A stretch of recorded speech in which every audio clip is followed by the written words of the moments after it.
villages de pêcheurs anciens, des ciels d'un bleu profond, une eau turquoise, des jardins en terrasses parfumées, des maisons aux couleurs pastel accrochées aux flancs de falaises spectaculaires. Ça ressemble à un rêve, n'est-ce pas? Mais non, à seulement une demi-heure de Naples, tout cela existe bel et bien sur la côte amalfitaine, et c'est encore plus beau en vrai.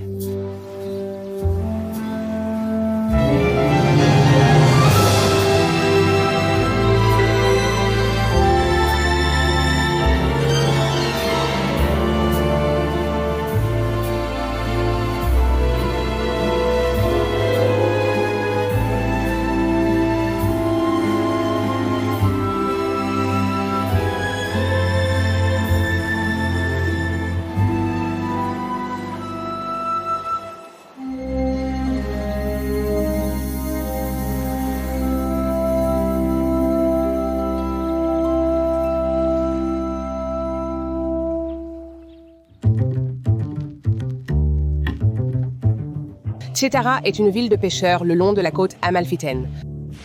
Elle est moins connue que certains des villages touristiques comme Positano et Amalfi. Mais c'est ici que l'on peut vraiment s'imprégner de la vie locale. Et vous savez, vous verrez que les traditions de pêche sont toujours bien vivantes. Cette ville est célèbre pour ses anchois et son thon. Donc j'espère pouvoir trouver un pêcheur, découvrir ce qu'est vraiment la pêche ici et goûter quelques-uns des plats typiques incroyables pour lesquels cette région est célèbre.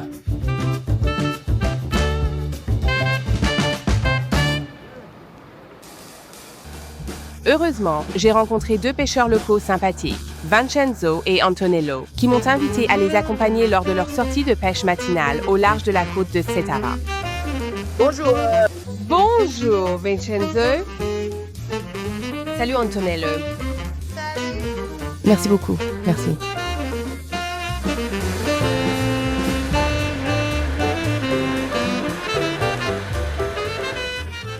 Depuis que tu es enfant, tu partais pêcher avec ton père.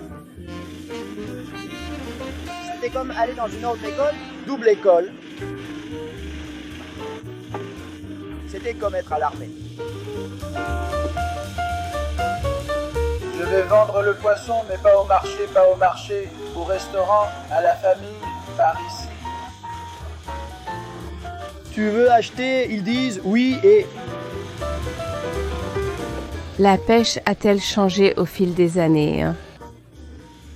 Il y a moins de poissons, il n'y a pas beaucoup de poissons, c'est fini. C'est différent maintenant. De nos jours, tu sais, il n'y a plus autant de poissons qu'avant dans les mers parce que la mer n'est pas, tu sais, propre. Il y a beaucoup de plastique, de pollution, donc malheureusement, beaucoup de poissons meurent. C'est très difficile maintenant pour les pêcheurs de gagner leur vie en pêchant dans ces petites villes.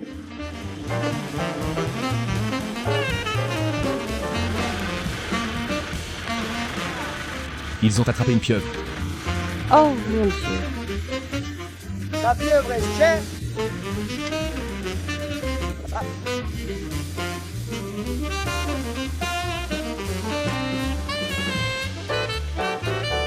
Et c'est incroyable de voir, tu sais, comment ils posent pour leur filet et, tu sais, ils vont pêcher et on voit qu'ils sont tellement connectés à la mer. Je dirais qu'ils ont un mode de vie très détendu.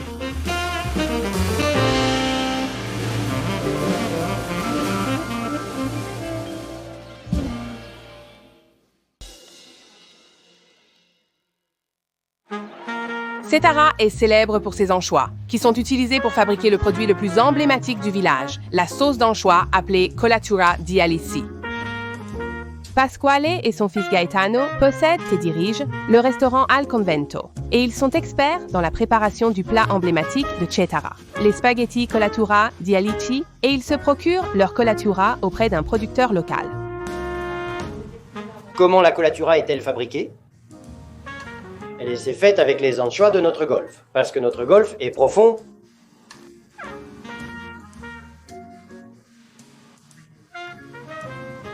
Et donc il contient plus de sel. Lorsqu'on les pêche, on leur tord la tête et on enlève les entrailles. On obtient ce que vous voyez ici avec du sel.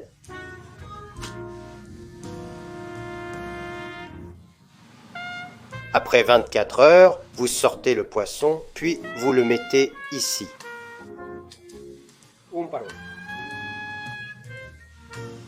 Un et un, d'accord.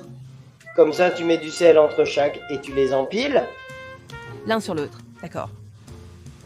Puis tu ajoutes du poids. Le poids. Ici. Ici, d'accord. Et ça reste ici pendant 3 ans. 3 ans? Oui. Regarde. Quand l'avons-nous fait? 2018. Liquide et ici poisson. Il faut un trou et le liquide qui est au-dessus est filtré. Goutte à goutte. Ça coule littéralement goutte à goutte. Goutte. Et c'est comme ça. Comment savez-vous qu'il est fabriqué de manière traditionnelle et non industrielle? Viens, je vais te montrer. Il fait sombre. Il n'y a pas de lumière. Pas de lumière. Quand il y a de la lumière, ça prend moins de temps. De temps.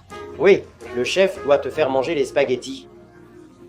Les spaghettis sont prêts à être dégustés. Merci beaucoup. Merci beaucoup.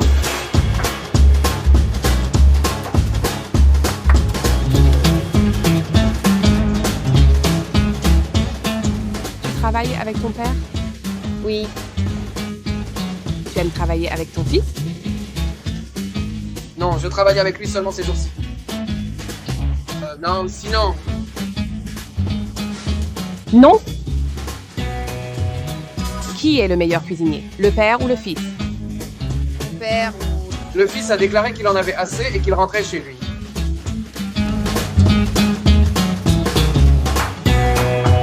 Huile d'olive.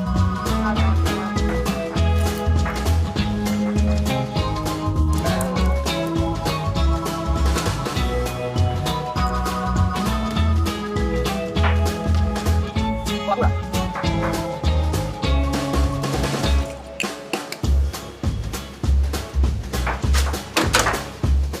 9 minutes pour que les pâtes soient al dente. C'est comme ça qu'il faut les manger. Là où nous vivons, beaucoup de gens font trop cuire les pâtes et elles deviennent molles. Mais il faut les manger al dente, donc un peu ferme. Il a dit 9 minutes.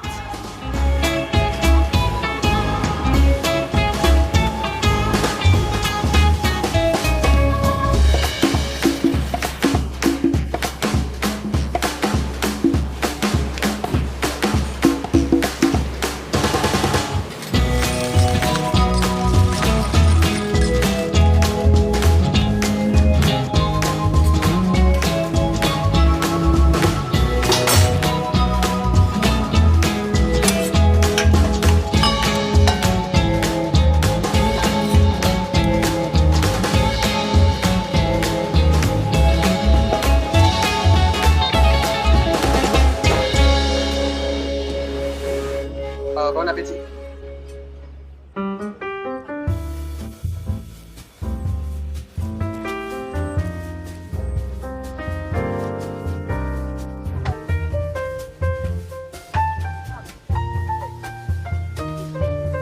Cette colatura di alici, cette sauce aux anchois, c'est vraiment tout ce dont tu as besoin avec un spaghetti de grande qualité. Et bien sûr, en Italie, toutes les pâtes sont d'une qualité incroyable. Mais c'est salé, c'est iodé, ça donne juste la saveur la plus incroyable. Un peu de persil, de l'huile d'olive, il a ajouté un peu de piment à la fin et c'est juste une saveur incroyable. Vraiment wow.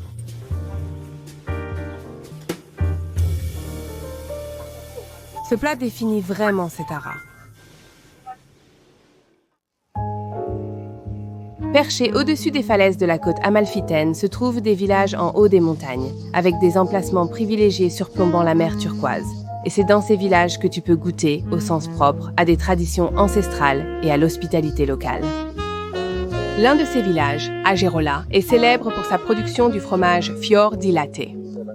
Et un habitant du coin, Antonio, m'emmène rencontrer son beau-père, Pascal, qui tient sa propre ferme. Bonjour, ciao Pasquale. Malini, ravie de vous rencontrer. L'origine de cet atelier vient de cette région Agherola. Nous sommes célèbres pour la Fior di Latte. Au XVIIIe siècle, la pizza a été faite pour la reine Marguerite. fior di latte d'Agerola et cette variété de petites tomates. La fior di latte, les tomates. Et un peu d'huile et d'origan. Oregon. Et quelques feuilles de basilic. Que penses-tu de l'ananas? Pas d'ananas, interdit. C'est interdit? Tu vas en prison ici. Si tu mets de l'ananas sur la pizza, tu vas directement en prison. Regarde ici, c'est le lait de qualité qu'on doit utiliser. Tout est frais, tu sais, du lait de qualité, riche en bactéries. Sans ça, la fermentation ne commence pas. Pour le faire dans cet atelier, il te faut 5 ingrédients. L'amour, la passion, la patience, la chance, la fortuna. La chance. Et reste calme. Travaille intensément mais lentement. D'accord, j'apprécie. Tu peux essayer cette partie maintenant. Il y a un peu d'acidité. C'est juste le lait fermenté. Oui. C'est tout, n'est-ce pas? Pas de sel, rien du tout. Non. Maintenant, on utilise le sel. Nous salons seulement une partie du bois, comme ceci, et nous attendons le moment exact pour qu'il s'étire. Waouh, regarde ça. Tu dois saisir le moment exact. Et maintenant, tu viens d'ici. C'est pour ça qu'il va l'éplucher et le jeter dedans.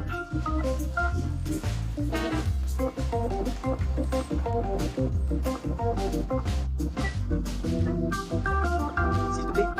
C'est important, parce qu'à travers cet étirement, cette partie acide l'a perdue.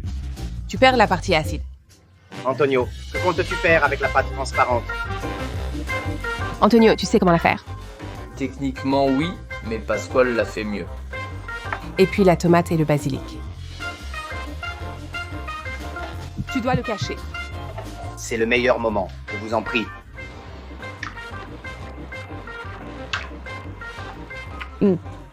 C'est rempli de tomates. Mamma mia. Délicieux. Délicieux, hein? Délicieux. La saveur est riche. Je suis toute excitée avec le fior di latte. Nous découvrons l'endroit particulier où je conserve tous les produits que je fabrique. Maintenant, goûtons un peu de rouge, d'accord? Santé! Santé. C'est le même assemblage, vin rouge, 3 cépages différents, Aglianico, Piedirosso, Casavecchia. C'est très bon. Le nom de ce petit domaine est la Vigna di Ghidei, la cave des chèvres. Bon nom.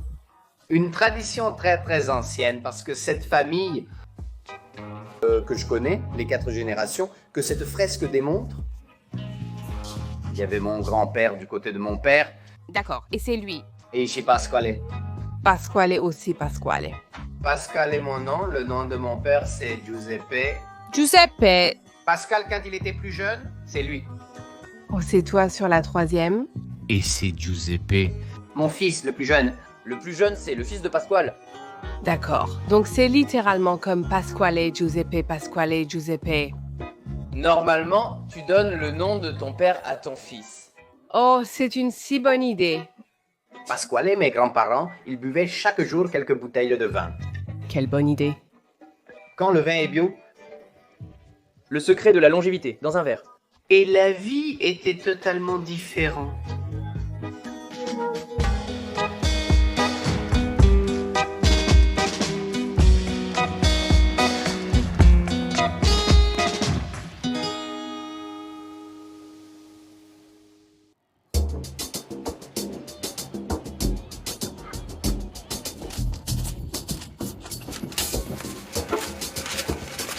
C'est ce que j'aime sur la côte amalfitaine. Il y a cette mer bleue magnifique. Je descends à la recherche d'une plage secrète. Le paysage est tout simplement incroyable.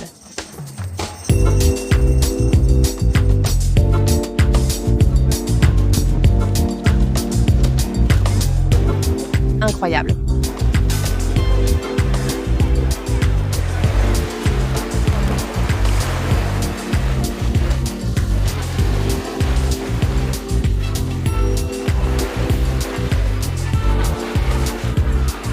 C'est une ambiance incroyable parce que c'est une ville moins connue que les autres de la côte amalfitaine. Il y a beaucoup plus d'Italiens locaux qui viennent ici, donc on ressent vraiment l'été italien authentique et tout ce que cela représente.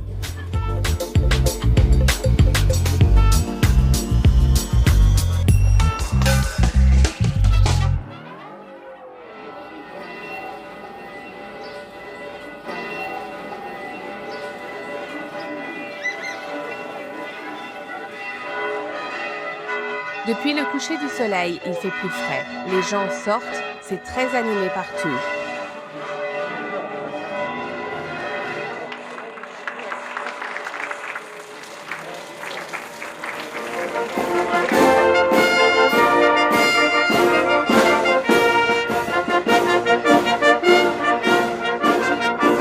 C'est une fête gigantesque. Toute la ville s'est déplacée pour y assister.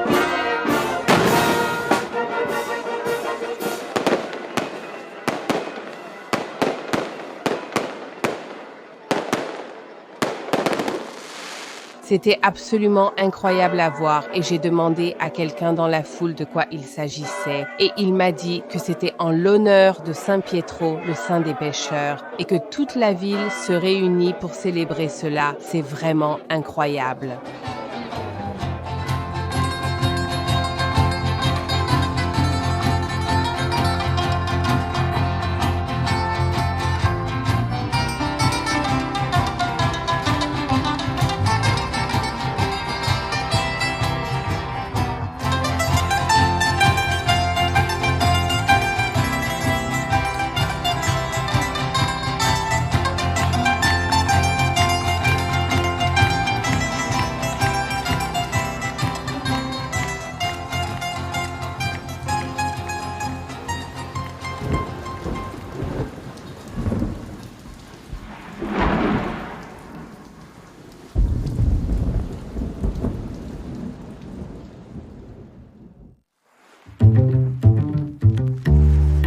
Maiori est une ville située le long de la côte amalfitaine, surtout connue pour ses hectares de citronniers sur ses falaises abruptes qui embaument l'air d'un parfum d'agrumes.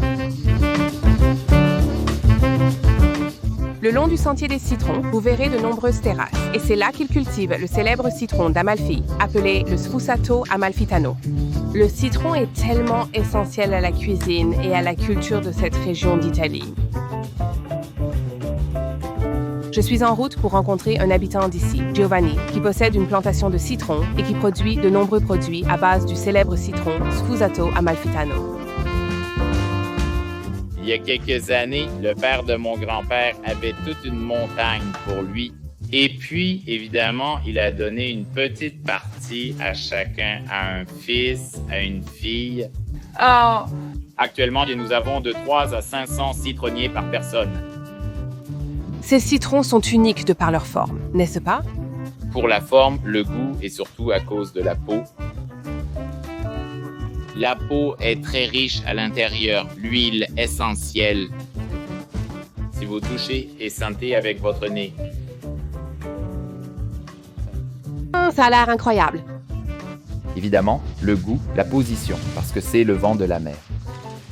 Le sel de la région, c'est magique. Et la position, on est toujours face à la mer. Ce n'est pas une zone plate. Oui, ce n'est pas plat. Ce n'est pas flottant. Toutes les terrasses sont face à la mer. La pulpe à l'intérieur n'est pas amère. Et le jus non plus. C'est littéralement la base de beaucoup de plats le long de la côte amalfitaine, comme les pâtes. Pâte au citron, pizza à la ricotta et à la fleur de courge. Je l'utilise tous les jours et c'est incroyable. Eh bien, vraiment, honnêtement, c'est incroyable. Je passerai probablement toutes mes journées ici. Je viendrai cueillir le citron.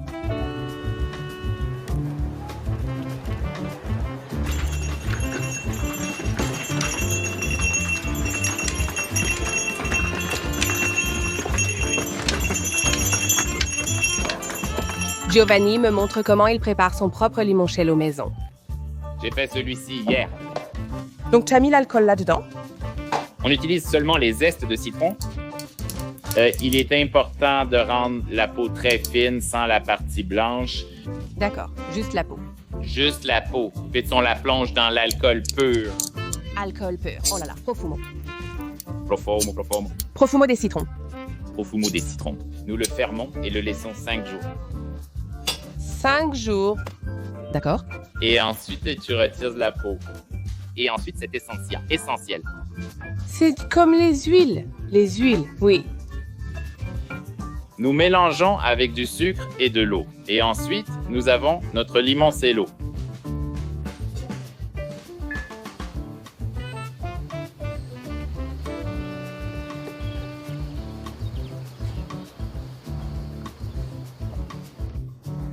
Tellement sucré.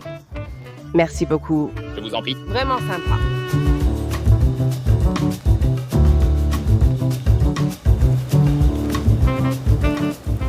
Le long du sentier des citrons à Maiori, Viviana et son mari Enzo tiennent un restaurant de la ferme à la table.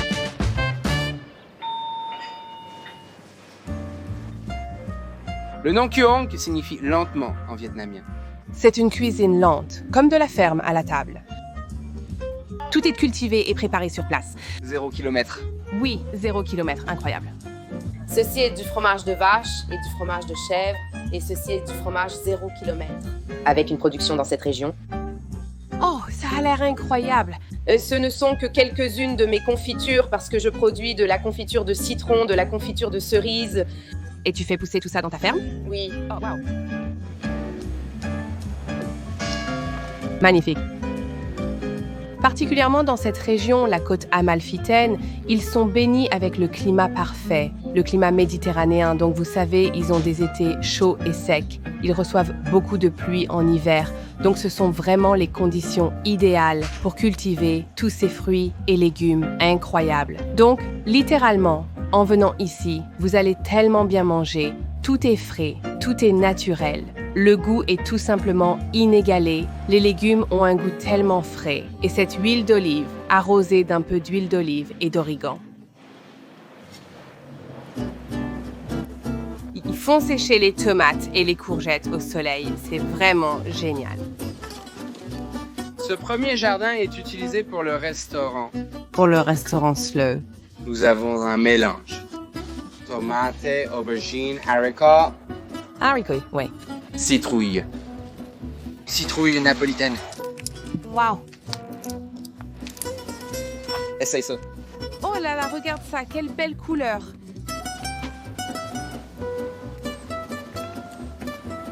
Wow. Fraise. Oh wow, wow. Une petite fraise.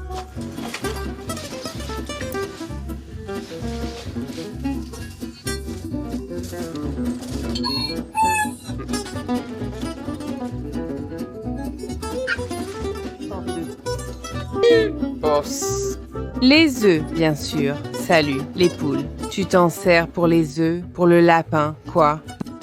Pour le caca? Les caca. Ouais. Donc le caca, tu l'utilises pour cuisiner. Oui, oh, c'est naturel, pour la terre. Tout est bio, incroyable. Je n'utilise jamais de produits chimiques dans le jardin. Heureusement, j'ai cru un instant que c'était une ferme où l'on abattait des lapins. C'est du fenouil. C'est tellement parfumé. Donc, tout ce qui est de saison, tout ce qu'ils cultivent, c'est ce qu'ils vont utiliser, tu sais, en cuisine pour préparer les produits et faire les conserves. Ce qui est génial, non? Parce que c'est comme si tout était de saison, tout est vraiment très frais. Oui, oui. Je travaille chaque année pour le produire. Toute l'année? Oui. Selon ce qui est de saison? Chaque jour de l'année.